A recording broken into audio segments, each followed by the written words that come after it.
Welcome back to a Book a Day podcast. As I told you in the previous episode, that for the next few days, I'm going to take you on a journey through India and I'm going to share writings of various writers, Indians and foreigners, who've traveled in India and written about it. And not just in recent times, but going as far back as in the 20th century. And the writer that I've got with me today is Ruskin Bond. And the piece is from 1960s, precisely 1965. As you know, he's a wonderful writer. Most of his writing feels like reading a journal. And so is the case with this particular piece that I'm going to narrate today. He was traveling in the 1960s, he was traveling across the small towns of North India, and this is a collection in which those memoir or journals have been published. And the title of the essay that I'm going to narrate is Footloose in Agra. Now, of course, in the last, how many? 60 years? Yes, 60 years. A lot would have changed in Agra in India. But this is where it feels enjoyable to go back to the past and read about the similar things that you are experiencing today, but they feel a whole lot different. I'm sure you'll find the difference in the conversations, in the place, in the settings, infrastructure. Of course, the Taj Mahal at Agra, that remains the same. A lot of things remain the same, the Indianness of the travels. But as I said, there will be a lot of differences that I'm sure you're going to enjoy. Secondly, the other thing you would notice is Ruskin Bond's writings, how they have evolved over many years and decades. This is from the time when he was still young, he was still exploring his writing, and although there is still the same kind of innocence and humor in the early days of his writings as well, but I can sense that it was still taking shape, that it was still evolving in those times. But still, it's a lot of fun to read his works from that time. Now, without any delay, let me read this essay for you, which comes from Agra. Title is Footloose in Agra by Ruskin Bond. The cycle-rickshaw is the best way of getting about Agra. Its smooth gliding motion and leisurely rate of progress are in keeping with the pace of life in this old world city. The rickshaw boy juggles his way through the crowded bazaars, exchanging insults with Tonga drivers, pedestrians, and other cyclists. But once on the broad mall or Taj Road, his curses change to carefree song and he freewheels along the tree-lined avenues. Old colonial style bungalows still stand in large compounds shaded by peepal, banyan, neem, and jamun trees. Looking up, I notice a number of bright paper kites that flutter, dip, and swerve in the cloudless sky. I cannot recall seeing so many kites before. Is it a festival today? I ask. No, Sahib, says the rickshaw boy, not even a holiday. Then why so many kites? He does not even bother to look up. You can see kites every day, Sahib. I don't see them in Delhi. But Delhi is a busy place. In Agra, people still fly kites. There are kite flying competitions every Sunday, and heavy bets are sometimes placed on the outcome. As we near the city, I notice kites stuck in trees or dangling from electric wires, but there are always others soaring up to take their place. I asked the rickshaw boy to tell me something about the kite flyers and the kite makers, but the subject bores him. You had better see the Taj today, Sahib. All right, take me to it. I can lunch afterwards. It is difficult to view the Taj at noon. The sun strikes the white marble and there is a great dazzle of reflected light.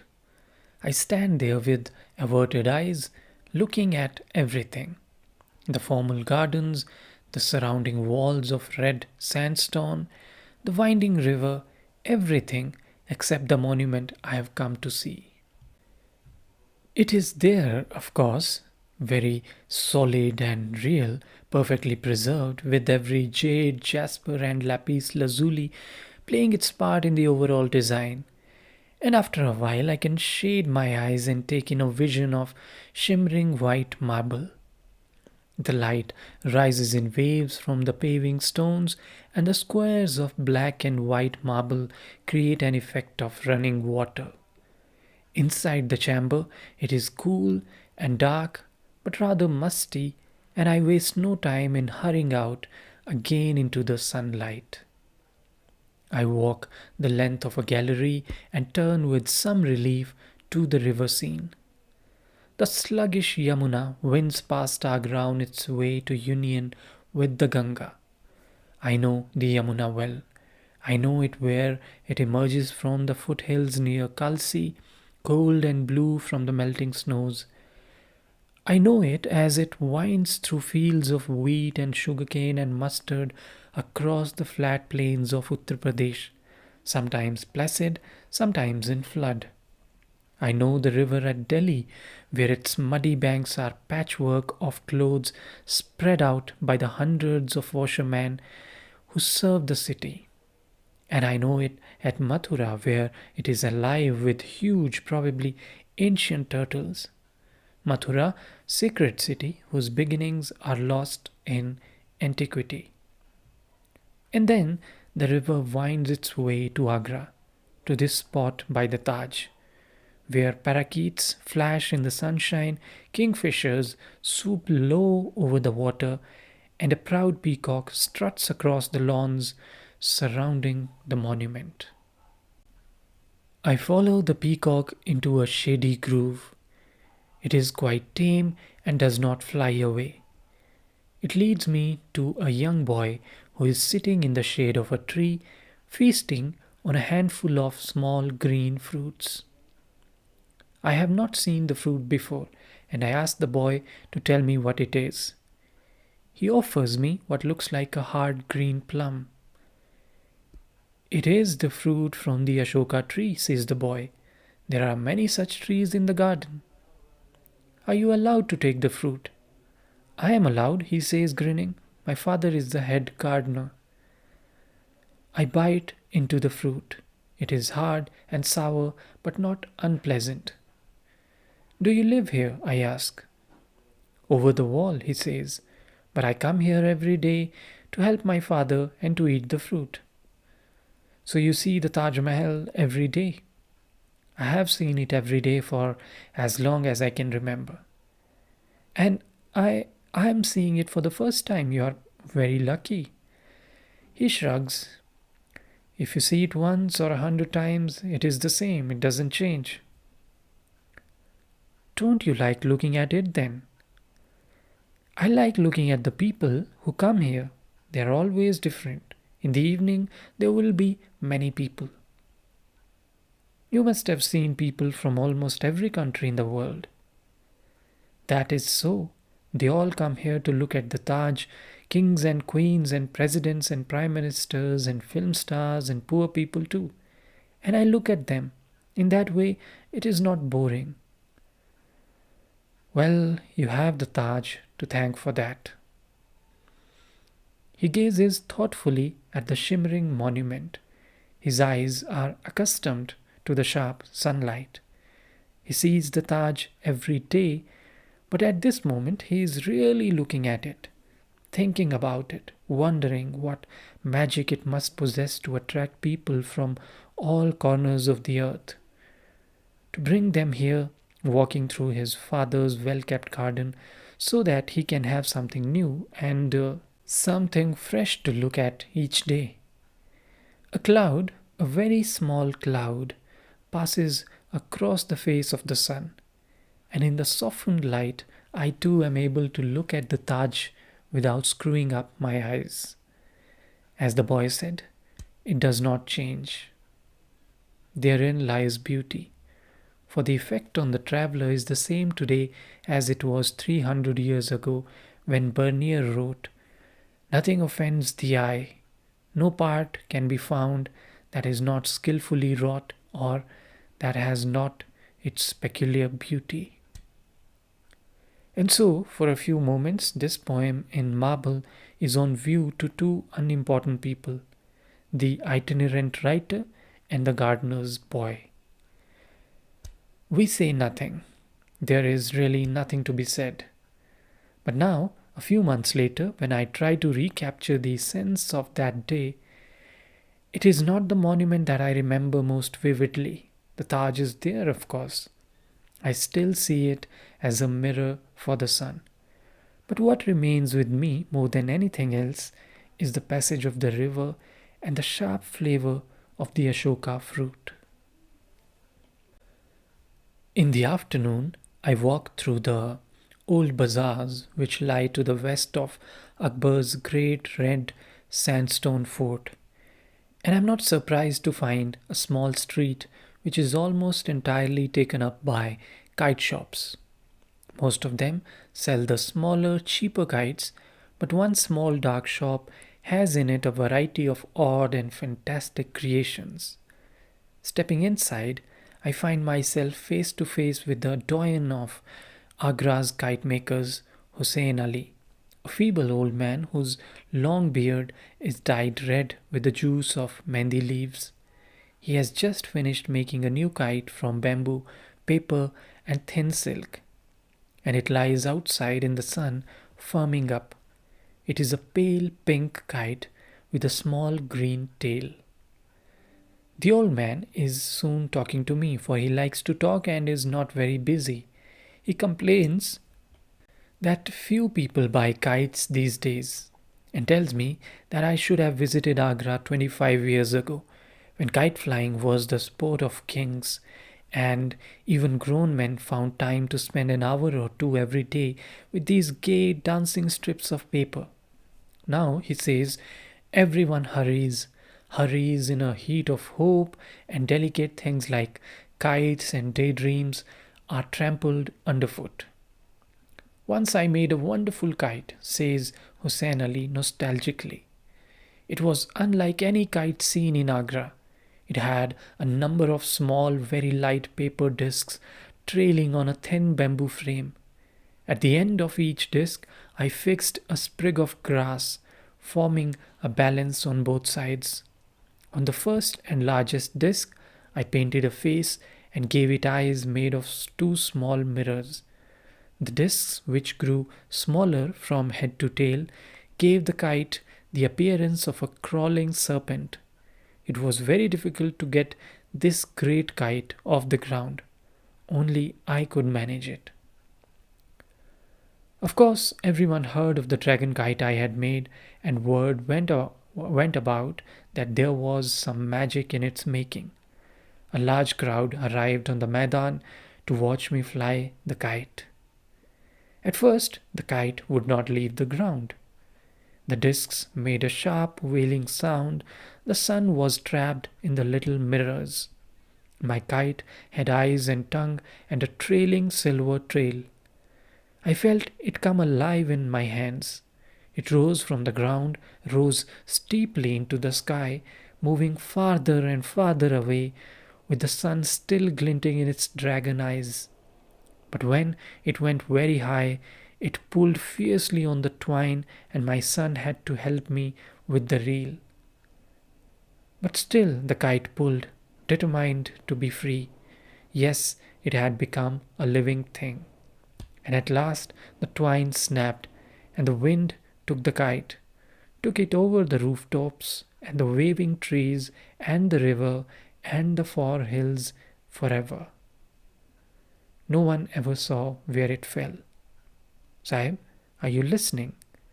The dragon kite is lost, but for you I'll make a bright new poem to fly. Make me one, I say, moved by his tale, or rather by the manner of its telling, for Hussein Ali is a poet. I will collect it tomorrow before I leave Agra. Let it be a beautiful kite. I won't fly it, I'll hang it on my wall and won't give it a chance to get away.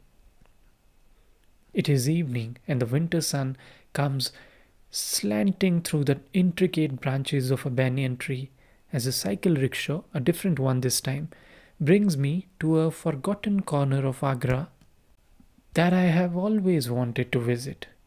This is the old Roman Catholic cemetery where so many early European travelers and adventurers lie buried. Although it is quite probably the oldest Christian cemetery in northern India, it has none of that overgrown, crumbling look that is common to old cemeteries in monsoon lands. It is a bright, even cheerful place, and the jingle of tonga bells and other street noises can be heard from any part of the grounds. The grass is cut, the gravestones are kept clean, and most of the inscriptions are still readable. The caretaker takes me straight to the oldest grave. This is the oldest known European grave in northern India, and it happens to be that of an Englishman, John Mildenhall. The lettering stands out clearly. Here lies John Mildenhall, Englishman who left London in 1599 and travelling to India through Persia reached Agra in 1605 and spoke with the Emperor Akbar. On a second visit in 1614, he fell ill at Lahore, died at Ajmer, and was buried here through the good offices of Thomas Carriage, merchant. During the 17th and 18th centuries, the Agra cemetery was considered blessed by Christians, and the dead were brought here from distant places. Thomas Carriage must have put himself to considerable expense to bury his friend in Agra. Mildenhall was a romantic who styled himself an envoy of Queen Elizabeth. Unfortunately, he left no account of his travels, although a couple of his letters are quoted in the writings of Purchas, another English merchant who lies buried in the Protestant cemetery a couple of furlongs away. Nearby is the grave of the Venetian Jerome Veronio, who died at Lahore. According to some old records, he had a hand in designing the Taj, modeling it on Humayun's tomb in Delhi. There had for long been a belief that this architect of the Taj lay buried in the cemetery, but no one knew where. Then, in 1945, Father Hyacinth, superior regular of Agra, scraped the moss of a tombstone, revealing a simple epitaph. Here lies Jerome Veronio, who died at Lahore. Actually, there is no evidence that Veronio designed the Taj, and even if he had something to do with it, he was only one of a number of artists and architects who worked on its construction. The chief architect was Muhammad Sharif of Samarkand. Each drew a salary of 1,000 rupees per month. Ismail Khan of Turkey was the dome maker. A number of inlay workers, sculptors and masons were Hindus, including Manohar Singh of Lahore and Mohan Lal of Kannauj, both famous inlay workers. A man of more authentic accomplishments was the Italian lapidary Horton Bronzani, whose grave lies at a short distance from Veronio's. He died on 11 August 1677. According to Tavernier, it was Bronzani who cut the Kohinoor diamond, and says Tavernier, he cut the stone very badly. Bronzani is again mentioned as having manufactured a model ship of war for Aurangzeb, who had been annoyed by the depredations of Portuguese pirates and was anxious to create a navy. The ship was floated in a huge tank and maneuvered by a number of European artillerymen. It made a ridiculous sight and convinced the emperor that a navy was out of the question.